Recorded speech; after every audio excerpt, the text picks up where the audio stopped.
Hey everybody! Welcome to Let's Look at Super Mutant Alien Assault. This is a game from Sudden Attack. Surprise Attack! Sudden Attack is a game that is a Korean free-to-play first-person shooter that was very popular when I lived there. My mistake. It is a Super Crate Box influenced score attack arena / arcade style game. You'll see it once we get involved here. It was just announced yesterday, assuming this video goes up on Thursday, August the 13th, and it comes out on Steam Early Access on Thursday, August the 20th, not Thursday, August the 13th. It's gonna be $10. We played about an hour of this on the NLSS last night, so you can check out some like unedited, unfiltered gameplay footage. Too hot for TV over there, but I'm gonna do a Let's Look At as well.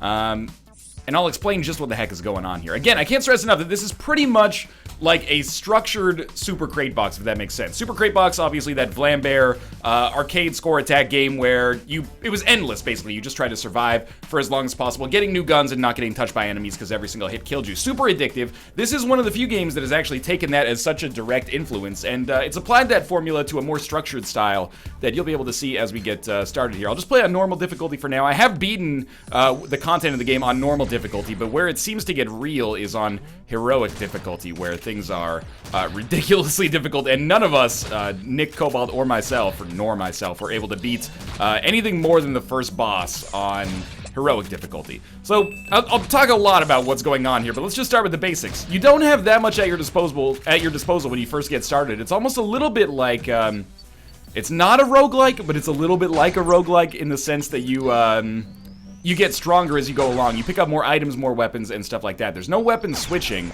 Oh god. Instead, you have like a secondary weapon, which never runs out of ammo, which is my little pulse frisbee right here. It's actually called a pulse chakram. It's actually more powerful than a lot of the primary weapons that you can get. And you also have these primary weapons that have ammo. You can see that ammo up in the top section of the screen up there where it says, 7 bullets. That means I have 7 more kind of like pulse bombs with this pogo stick that I can drop. The central premise of the game is basically that you have these galaxies that the world is divided into. Come on, there we go. You have these galaxies that the world is divided into. You need to beat 3 galaxies. At the end of every galaxy is a boss. Let's just deliver this. Every different level has different kinds of objectives, and you can tell how far you are into the level. Oh, careful. How far into the level you are by the bar up at the top part of the screen. So this is a level that's one of the archetypes where we have to deliver some fuel. Oh man, that was very, very dumb damage there. To deliver the fuel, we just have to pick up a canister and drop it off, and then we, get 3 of those. Then we go into warp speed, and once we get into warp speed, we're closer to finishing the end of the level. I don't have any explosives yet. Okay, so we're just gonna use probably all of our SMG ammo, then go with our pulse chakram for a little bit. You can see there's a good variety in enemy types. They unlock a lot of them as time goes on. Like there's incremental combat in the game. Oh, I love the pogo stick. There's incremental combat in the game, or incremental unlocks in the game. So the more you play, the more you unlock as well. Also, your health is persistent, so it's not like a Super Crate Box where if you get hit once, you die. Instead, you have a health bar, and that health bar lasts you throughout the entire game. You'll get a few chances. You can get power-ups to heal yourself and stuff like that, but and stations occasionally that give you HP as well. But for the most part, you've really got to try hard not to get hit because it is going to become very difficult if you mess up. Speed boost. I've never had speed boost before. I'm assuming this is a defensive move for us. No, it's a special move? Yeah, okay, so it's our special ability. On the X button, if you're using the keyboard, or not the keyboard, but the gamepad, you have the a special ability mapped. What it is going to do for us, apparently, here is give us a speed boost, which is actually, I could see how it would be valuable, but this is the first time I've unlocked it. In 2 hours or so of play, I'm still unlocking new things all the time here. The green things that enemies drop, not the acid, but the green balls, those represent, like, special move uses that we have. So I'm just going to drop the pulse chakram down there and get this stuff. Pulse chakram is so good. The other secondary weapon that I have so far is, like, this dinky little pistol that does nothing, and then the pulse chakram is like a frisbee of death. This is another archetype for a level where pretty much we just have to survive as long as it's humanly possible, and then once we're done, we're done. We also have explosives. Explosives are mapped to our right bumper. I think that pretty much handles everything. I have a defensive move, which is mapped to left bumper, which gives me some iframes here. And we can use that as much as we want. That's not actually tied to any sort of consumable or something like that. This guy is pretty annoying, and he drops this stupid... Oh my god, I just blew myself up there. He drops this acid blood every time that you hit him, which makes him even more frustrating to deal with. But we're going to take him out pretty quickly. I mean, this is not my first rodeo here. You might be wondering, you know, how do you switch weapons? The simple answer is that you don't. Perk double jump. Okay, so we've got a double jump unlocked as well now. You don't switch weapons. You just have whatever your primary weapon is, and then your secondary if your primary runs out, which unfortunately it did for me there as I was about to use the pogo to hit the enemy. That should finish the job.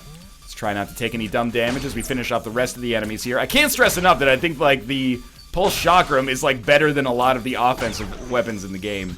But we've made it through the first part of the galaxy, and that's pretty much it. There's other level types you'll see soon. Like this one, the variant in this one is that there's... Ooh, we got the minigun. The variant in this one is that there's these canisters that fill up, and we have to go over to them and press the B button before they explode. If they explode, they end up doing damage to us, so we gotta be very careful, oh lord, about that. Help. There we go. We're lucky that we have some ammunition for us here. The game also gets harder because more and more enemies spawn. If you're wondering why sometimes they turn green, that basically means, like, there's this generator here on this level. If enemies get hit 3 times by the generator, they mutate into, like, a super version of that enemy, which is exceptionally frustrating to deal with. So it's got that super crate box thing where, like, if enemies... Oh, crap. I got hit by the pressure. If enemies fall into the lava, they become stronger with each, like, subsequent wave. Pretty much we've got the same thing going on here, but it's tied to that shield instead. There's a huge Super Crate Box influence. I wouldn't say it rips the game off or anything like that, but it is clearly inspired by it. So you constantly got to be, like, paying attention to what you've got going on in order to, you know, manage the things appropriately. On some levels, you have to deliver stuff like we do here. On some levels, you have to just survive for a certain length of time. And on some levels, you have to survive for a certain length of time and accomplish a secondary objective, like not getting hit by those... pressure things as much as possible. So I'm just using my explosive here. We can cook our explosives. I'm not going to for now because I think the cluster bomb is just gonna do its magic as is. But oh, maybe we will cook this one and immediately get hit. I suck with the cluster bombs. They explode on impact, so sometimes when you throw them, they'll just, like, explode very close to you, which is something that I'm not very interested in. One of the major strengths of the game for sure, and I've been having a lot of fun with this, and I can't speak for Nick and Cobalt, so I won't, but it did seem like they were having a good time on the show as well. Particularly Cobalt seemed like it tickled his fancy. I don't know if he played Super Crate Box, so he has, like, some, you know, predisposition to like games like this, but it's one of those things where I think, like, looks can kind of be deceiving, even though I think the game has a really good, like, neat kind of, like, Super Nintendo art aesthetic, and it isn't just, like, pixel art for the sake of pixel art. Like, it's got a really loving kind of, like, 16-bitness to it. Okay, we're entering not Plasma World, Hyperspeed World here. The core gameplay is really, really fun as well. Like, the variety in weapons is a particular strength. In particular, like, the weapons that are really novel, like that pogo weapon and the pulse chakram, take it to the next level where it's not just like... Well, it's kind of like having the disc gun in Nuclear Throne or other Flambear games, I guess. It's like, you know, it's a weapon that kind of transcends just being variety. It's not just like, oh, this is a grenade launcher, this is an assault rifle, although it has all of those. This weapon actually, like, feels a little transformative, if I may be a little bit up my own asshole about it, slightly. We have no explosives, but we have unlimited ammo for this. I like to just use the chakram as my, like, go-to weapon a lot of the time. Because now we've got a grenade launcher I can't switch, and the grenade launcher oftentimes ends up with me getting hit. Thruster level. So this is a new kind of level for us where we have a ball. We have to deliver this ball here as fuel, and every one is 1/3 of the level progress. However, there's some issues with it. If we deliver the ball, but while we're delivering it, we accidentally touch an enemy, every enemy that we touch with it evolves.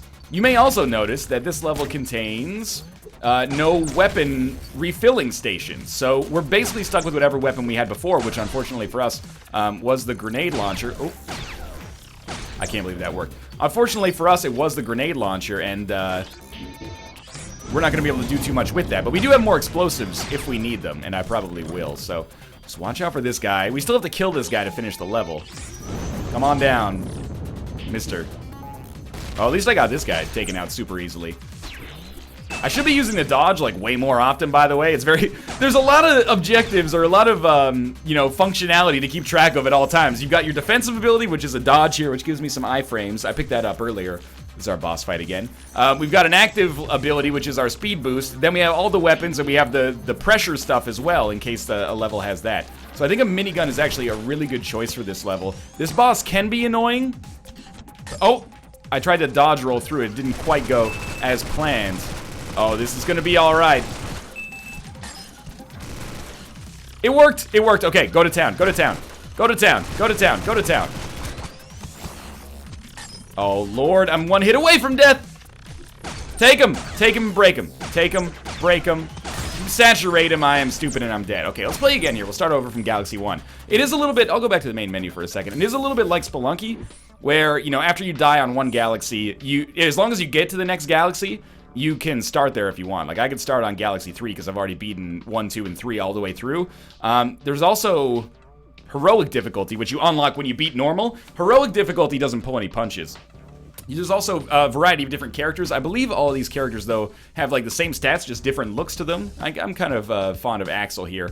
And as you play, not only do you unlock new items and enemies that show up in terms of the variety, but you get new loadouts, basically, that you can start with. So these are like the very basic unlocks we've got right now. We can start with the sidearm, so we don't have to wait until we get our first weapons area to get a weapon. We could also start with the Chakra Maz as our sidearm, and we could start, I guess, with the dash as our defensive move, and we could start with the pulse as our special ability, but you can only choose one of them, and as you might expect, I'm going to start with the Chakram here. So as of right now, one of the things that I would classify as a little bit of a negative for the game is that there is kind of like a dearth of content. There's not very much stuff going on apart from this like, I wouldn't even call it a story mode, but I think you know what I mean. Take this weapon. Gotta get to that pressure cooker. Thank you. Hard game to play and talk at the same time as well, but anyway.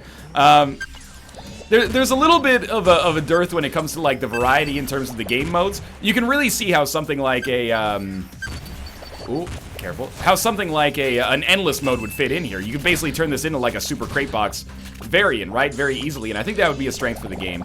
It is one of those things where it's in early access, so I'm hoping to see a lot of like iterative content thrown in here. Oh, that was not very smart of me. I love the pogo weapon. Not only is it a novelty, but I actually feel like it's really strong as well. It automatically attacks if you jump on an enemy, which tends to make life a little easier. So, like this, it seems like a game that's ripe for kind of iteration. You know, new weapons, new enemy types. The enemies that get added are so much more difficult as well. Like you saw those squids. Those don't start at the start of the game with their freaking brimstone laser that goes through the entire screen. Instead, you usually start with just like the very basic kind of like walkers, and then you get those flying enemies. It's an ammo pickup, which is actually really good because the shotgun is one of the best weapons in the game, in my opinion. And we get Plasma Blast. So this is an active special ability, unlike the Speed Boost. Oh, I forgot that this was a delivery map. Might as well take that, even though I just wasted a bunch of ammo, I think. And also on Heroic difficulty, notice that you start with a little bit less HP as well. So we start with 4 instead of 5. That actually does make a pretty major difference, I find. We're at full health already, but that's going to change pretty quickly. Another thing that I think is a little bit of a negative right now is that it is easy to have what happened to me happen to you. It happened to Nick and Cobalt a lot as well, where you get kind of confused about what the objective is. Oh, Jesus. Because not every level has exactly the same requests, like because they don't all have exactly the same objectives.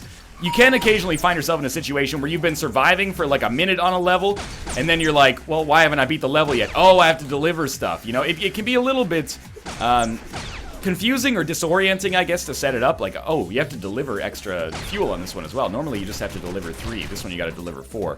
It can be a little confusing to keep up with the objectives. I'm not sure if that's something that just comes with, you know, the learning curve of the game. You know, the more you play, the more you'll actually be able to keep your eye on that. We're about to go hyperspeed here. I got a dodge, thankfully. It allowed me to get out of the way. I can't stress enough how much, like, the pulse and the pogo make this game in its current state for me. The pulse frisbee is so freaking useful, and you can make it, like, home back to you and then jump over it so it hits enemies. I think it can only hit 3 enemies before it stops being able to attack. Also, I do find that, oh, nice hit. I do find the hyperspace level's a little disorienting when the frame rate goes wild because of slow motion. You can hit yourself so easily with the grenade launcher. Come on, come on. Come on, one more. At least we're still at full health. And we're gonna have the minigun to go to the next level, which is perfect. Yeah, so I think right now, in its current state, it's lacking a little bit on the content side. The difficulty modes do make the game a lot harder, which gives it some replayability, and it'll probably take you at least an hour in order to get through the normal difficulty mode, if you're as bad as we were. And I don't know, I thought we were actually pretty good, but inevitably, there's people out there that are gonna be substantially better than we are right off the cut. But, yeah, there's not quite enough content even at a $10 purchase point, to necessarily justify it for people who are on the fringe right now. But it's one of those things where, you know, early access is a...